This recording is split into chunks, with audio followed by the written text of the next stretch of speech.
ایک خاموش دھوکہ جو ہم روز کھاتے ہیں۔ 1930 کی دہائی کا ایک سرد دن تھا۔ نیو یارک کی گلیوں میں لوگ اپنے گرم کوٹوں میں لپٹے دکانوں کی رونق بڑھا رہے تھے۔ ایک چھوٹی سی پرانی سی کپڑوں کی دکان، سڈ اینڈ ہیریز ٹیلرز کے باہر بھی کچھ گاہک کھڑے تھے۔ یہ دکان بظاہر عام سی لگتی تھی، مگر اس کے اندر ہر روز ایک غیر معمولی کھیل کھیلا جاتا تھا۔ ایک ایسا کھیل جو آج بھی ہر دکان، ہر برانڈ اور ہر آن لائن سیل میں ہم سب کے ساتھ کھیلا جا رہا ہے۔ سڈ ایک خوش مزاج باتونی سیلز مین تھا۔ وہ گاہکوں کو باتوں میں ایسا الجھاتا کہ وہ خود کو خوش قسمت سمجھنے لگتے، اور ہیری خاموش طبع مگر ماہر درزی ہمیشہ سلائی کی میز پر جھکا ہوتا۔ دونوں بھائیوں نے مل کر ایک طریقہ بنا رکھا تھا، ایک ایسا طریقہ جس نے ان کی سیل کو آسمان تک پہنچا دیا۔ اور وہ طریقہ کیا تھا؟ وہ تھا غلط سننے کی اداکاری، جس کا اثر بہت گہرا تھا۔ ایک دن ایک نوجوان دکان میں داخل ہوا۔ اس نے ایک خوبصورت سوٹ پہنا، آئینے کے سامنے خود کو گھمایا اور کچھ لمحوں تک وہیں ٹھٹک گیا۔ سڈ نے موقع بھانپا۔ وہ بولا، ہیری، یہ والا سوٹ کتنے کا ہے؟ ہیری نے معمول کے مطابق اونچی آواز میں جواب دیا، $42۔ سڈ نے ماتھے پر بل ڈال کر دوبارہ پوچھا، کیا کہا؟ ہیری نے اس بار اور زور سے کہا، $42۔ سڈ نے مسکرا کر گاہک کی طرف دیکھا۔ اوہ، وہ کہہ رہا ہے $22۔ نوجوان کا چہرہ کھل اٹھا۔ اس نے فوراً پیسے نکالے، سوٹ پیک کروایا اور تیزی سے دکان سے نکل گیا۔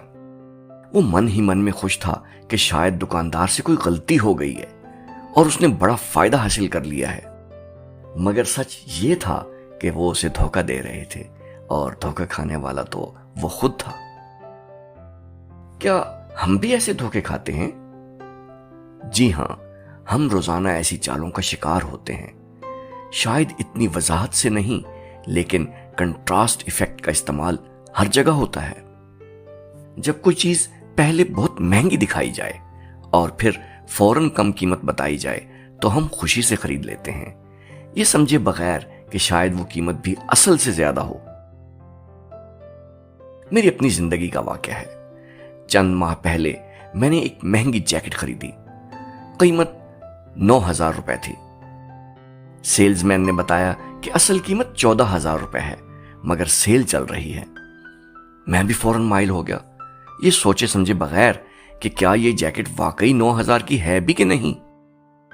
بعد میں پتا چلا کہ وہی جیکٹ ایک اور دکان پر بغیر کسی سیل کے ہمیشہ 8,500 میں ملتی تھی۔ تب احساس ہوا کہ ہم اکثر بچت نہیں کرتے، ہم صرف احساس بچت خریدتے ہیں۔ یہی ذہنی دھوکہ ہماری جیب خالی کرواتا ہے۔ 60,000 کی گاڑی لیتے ہوئے 75,000 کی سیٹیں معمولی لگتی ہیں۔ 12,000 والا جوتا جب 800 میں ملے تو ہم فوراً لے لیتے ہیں۔ مہنگائی جب دھیرے دھیرے بڑھتی ہے تو ہمیں اس کے بڑھنے کا احساس ہی نہیں ہوتا۔ حکومت جب 30% ٹیکس ایک دن میں لگا دے تو ہم احتجاج کریں گے، مگر جب ہر روز تھوڑی تھوڑی مہنگائی ہو تو ہم چپ رہتے ہیں۔ کیا واقعی ہم سمجھدار خریدار ہیں؟ یہ کہانی ہمیں ایک آئینہ دکھاتی ہے۔ ہم میں سے ہر کوئی کبھی نہ کبھی سڈ کے اس غلط سننے والے دھوکے کا شکار ہوا ہے۔ اب وقت ہے کہ چیزوں کو قیمت سے نہیں، ضرورت سے تولیں۔ ڈسکاؤنٹ یا آفر کے پیچھے کی سوچ کو سمجھیں۔ ہر خریداری سے پہلے خود سے ایک سوال کریں، کیا میں یہ چیز خریدتا اگر اسے مہنگی چیز کے ساتھ نہ رکھا جاتا؟ یہ کہانی فقط پرانی دکان کی نہیں، یہ آج کی مارکیٹنگ کی روح ہے۔ اگر ہم نے آنکھ نہ کھولی تو ہر سیل، ہر آفر، ہر اشتہار ہمیں خوش فہمی میں ہی مبتلا رکھے گا، اور ہم خوشی خوشی اپنی جیب خالی کرواتے رہیں گے۔ سوچئے، کہیں آپ بھی وہ نوجوان تو نہیں جو $22 کی خوشی میں $42 کا نقصان کر رہا ہو؟ اگر یہ کہانی آپ کے دل پر اثر انداز ہوئی ہے تو اسے شیئر کریں۔ ہو سکتا ہے آپ کے شیئر کرنے سے کسی کا آج کا فیصلہ بہتر ہو سکے۔ شکریہ.